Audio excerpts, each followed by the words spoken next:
threat seriously, but it didn't take long before he realized Jay-Z really had that kind of power. But what transpired after that? I mean, some things were said about making it difficult for you there to be in this game. But does that happen a lot? Yes, if you refuse to sign with someone, it's like, okay, you're done. You're not gonna work in this industry. It happens a lot in this game, especially to a young kid that got talent, that's young and naive. You're like, you man, what do you mean you're gonna make it difficult? I believe in God. Shut up. But the reality of it is that they can make it difficult for you. You gotta understand.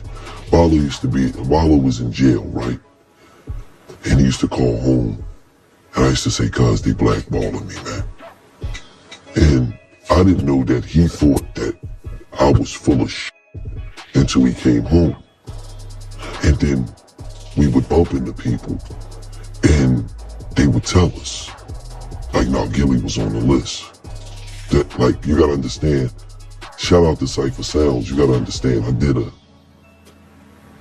because I was talented, people didn't want to block me.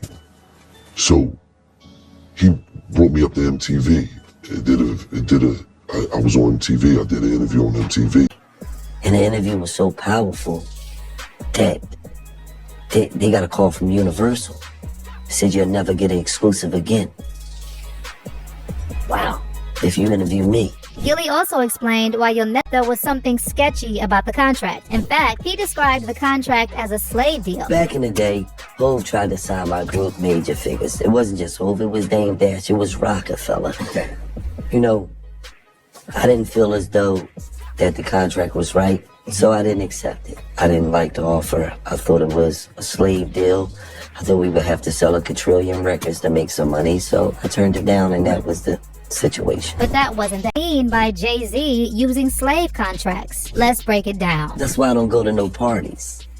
Because all of it is fake. All of it is a bunch of fluff. All of it is a bunch of drunk lying to each other. Man, we gonna get together, man. It's the year, baby. I ain't got your number. Shut up. Gillie the Kid